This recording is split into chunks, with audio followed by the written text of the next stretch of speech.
तो एक बार फिर से आपका स्वागत है ऑनलाइन क्लासेज में। प्यारे बच्चों, हमने विषाणु जनित, जीवाणु जनित और प्रोटोजोआ जनित रोगों की विस्तार से बातें कर ली, जिसमें मैंने आपको विषाणु जनित, सबसे पहले जीवाणु जनित करवाया था, जिसका एक सूत्र भी मैंने आपको बताया था। क्या सूत्र बताया था कि कक्षा एवं टेंट से मोती काका को अति शीघ्र बाहर निकालना है। ठीक है, इसमें 11 जीवाणु जनित रोगों के नाम आ गए। इसके अलावा विषाणु जनित के अंदर मैंने आपको क्या बताया था, एक सूत्र बताया था कि एक पोलियो रोगी का जोर से कान फटने से चेहरा पीला हो गया। इसमें विषाणु जनित 8 रोगों के नाम आ गए थे। इसके बाद में लास्ट वीडियो तक हमने प्रोटोजोआ जनित रोगों की बात की, जिसमें मलेरिया जो है प्लाज्मोडियम प्रोटोजोआ द्वारा होता है। उसका भी मैंने एक वीडियो डाला था जो इम्पोर्टेंट है, आपकी परीक्षा में आ सकता है। प्यारे बच्चों, आज लास्ट जो संक्रामक रोग हैं उसमें हम हेलमिंथीज जनित रोगों की बात करेंगे। अर्थात ऐसे रोग जो हेलमिंथीज या कृमियों के द्वारा होते हैं, उन रोगों को क्या कहा जाता है, हेलमिंथीज जनित रोग जो है वो कहा जाता है। ओके, देखिए हेलमिंथीज जनित रोग जो हैं आपके 4 दिए हुए हैं। आज के इस वीडियो में हम 2 रोगों की बात करेंगे। एक तो करेंगे एस्केरियासिस, पहला जो आपका रहेगा वो रहेगा एस्केरियासिस, और दूसरा जो है वो है एंटेरोबिएसिस। ठीक है, इन 2 रोगों की बात हम आज के इस वीडियो के अंदर करेंगे।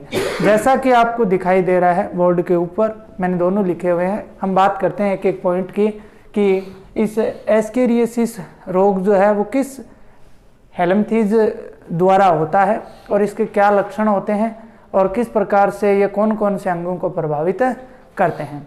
देखिए तो एस्केरियासिस जो रोग है ये गोलकृमि एस्केरिस द्वारा होता है। किसके द्वारा होता है? गोलकृमि एस्केरिस द्वारा होता है।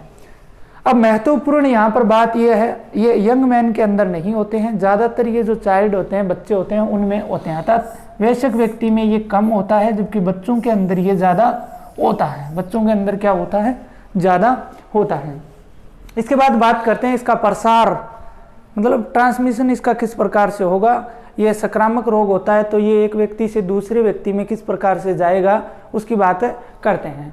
तो ये जो कृमि होता है गोलकृमि एस्केरियस, इसके जो अंडे होते हैं वो संक्रमित व्यक्ति के, मान लीजिए कोई रोगी है, कोई व्यक्ति रोगी है और उस रोगी के शरीर के अंदर ये रह रहा है गोलकृमि एस्केरिस, तो उसके जो अंडे हैं वो संक्रमित व्यक्ति के मल के साथ आते हैं। किसके साथ बाहर आते हैं?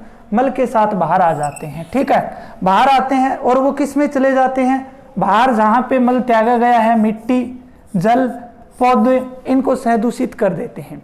यह कहने का मतलब है या तो मिट्टी में या जल में या फिर पेड़ पौधों में चले जाते हैं। इसके बाद में जब हम ऐसा भोजन ग्रहण करते हैं जो इन मिट्टी, जल और पौधे के संपर्क में आया हुआ है, सहदूषित जल हो या फिर ऐसा भोजन हो, उसको ग्रहण करने से ये जो गोलकृमि होता है ये स्वस्थ व्यक्ति के शरीर में भी चला जाता है और उस व्यक्ति को भी क्या कर देता है?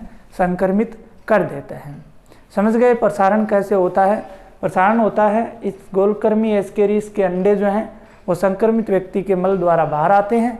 बाहर आने से वो मृदा, जल, पौधों को सहदूषित करते हैं, जिनके संपर्क में या फिर जल, तो इस प्रकार से इनका क्या होता है? प्रसारण की जो क्रिया है वो होती है। अब बात कर लेते हैं लक्षण के। देखिए मैंने एक तो लक्षण लिखा है और एक अन्य लक्षण लिखा है, दोनों में ही एक ही बात है, दोनों साथ में हो सकते हैं। ठीक है, लक्षण देखिए, तीव्र निमोनिया हो सकता है, इनके संक्रमण से क्या होगा? तीव्र निमोनिया हो सकता है। इसके अलावा जवर या बुखार आएगी। क्या आएगी? जवर या बुखार आती है। इसके अलावा रक्तहीनता, शरीर में क्या हो जाएगी? रक्त की कमी हो जाएगी। शरीर में क्या हो जाएगी? रक्त की कमी जो है वो हो जाती है। इसके अलावा श्वेताणुता पेशीय पीड़ा होगी। क्या होगी? श्वेताणुता पेशीय पीड़ा होगी और साथ में जो आंतर है वो अवरोध हो जाती है। इंटेस्टाइन जो है उसमें बेरर आ जाता है, अर्थात वो क्या हो जाती है? अवरोध हो जाती है। इसके अलावा अन्य लक्षणों में ऐंठन, शरीर जो है वो ऐंठित हो जाता है। दौरे आते हैं, दौरे का मतलब होता है चक्कर आना। मूर्छा का मतलब होता है व्यक्ति का बेहोश हो जाना। चिर निंद्रा का मतलब होता है गहरी नींद आना। चिर निंद्रा क्या होती है? गहरी नींद आना। और घबराहट आदि ये लक्षण भी हो सकते हैं। समझ गए? ये लक्षण भी जो है वो इसमें दिखाई देंगे। करें तो प्रभावित अंग जो है किडनी है, इसके अलावा मेरुरज्जु है, ब्रेन है, पित्ताशय है, पित्तनली है। ये अंग क्या है, इस रोग से प्रभावित होते हैं। ये अंग क्या है, इस रोग से प्रभावित होते हैं। कौन कौन से? एक तो किडनी, इसके अलावा स्पाइनल कॉर्ड, ब्रेन, ठीक है, पित्ताशय, पित्तनली, ये भी इस रोग से क्या होते हैं, प्रभावित होते हैं। तो प्यारे बच्चों, ये था आपके हेल्मनथीज जनित रोग का प्रथम रोग। अब हम दूसरे रोग की बात करते हैं। देखिए, दूसरा रोग मैंने नीचे लिखा है, अभी देखना, आप उसकी बात करेंगे। आज के इस वीडियो में 2 ही रोगों की बात करेंगे। तीसरा और चौथा रोग जो है वो आपका कल पूरा हो जाएगा।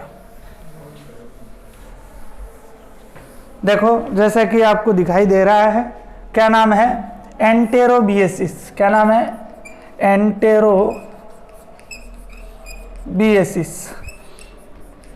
प्यारे बच्चों, ये रोग भी हेल्मनथीज जनित रोग होता है, ठीक है। इसकी अगर हम बात करें तो इसका जो कर्मी है उसका नाम है एंटेरोबियस वर्मिकुलोरिस। क्या नाम है, एंटेरोबियस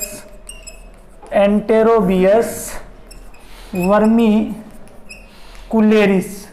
ये नाम होता है। किस कर्मी के द्वारा ये रोग होता है, एंटेरोबियस वर्मिकुलेरिस नाम का जो कर्मी है उसके द्वारा ये रोग होता है। प्यारे बच्चों, इस कर्मी को पिन या सिट कर्मी भी कहा जाता है। क्या बोला जाता है, पिन या सिट कर्मी भी बोला जाता है। ये नाम भी आप लोग इनके याद रख सकते हो। अब बात करते हैं, ये रोग भी क्या है, बच्चों में अधिक होता है। किस में अधिक होता है, जो जवान है उनमें भी होता है, लेकिन बच्चों में क्या होता है, ये अधिक होता है, ठीक है। इसके अलावा प्रभावित अंग की अगर बात करें तो मलाशय, आरनाल का जो अंतिम भाग होता है, मलाशय, रिक्टम जिसे बोला जाता है, उसको करता है प्रभावित। और इस मलाशय के अंत में गुद्दा स्थित होता है, आप सभी को पता है, आपने पढ़ा है, ठीक है। लक्षणों की बात करते हैं तो लक्षणों में पहला लक्षण जो है, गुद्दा भाग जो होता है बच्चे का, उसमें खुजली आना शुरू हो जाती है। इसके अलावा बच्चे को भूख कम लगती है। क्या लगती है, भूख कम लगती है। उसको नींद भी नहीं आती है। क्या है, नींद भी नहीं आती है। और देखिए, ये सबसे बड़ा लक्षण है, सोते समय बालक जो है वो दांत पीसता रहता है। क्या करता रहता है, दांत पीसता रहता है। इसके अलावा बिस्तर में ही पेशाब कर देता है। ये तो आपने कई बार छोटे बच्चों में सुना भी होगा कि बिस्तर में पेशाब करता है। तो वो किसके कारण, इस एंटेरोबियस वर्मिकुलेरिस कर्मी के संक्रमण के कारण वो क्या है, बिस्तर में पेशाब करना शुरू कर देता है। लास्ट अगर बात करें लड़कियों में, तो लड़कियों का जो जनन अंग है, योनि भाग, उसमें ये प्रवेश कर जाता है।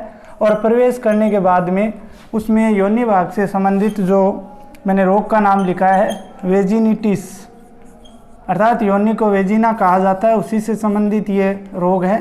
वेजिनिटिस रोग जो है वो हो जाता है, ठीक है।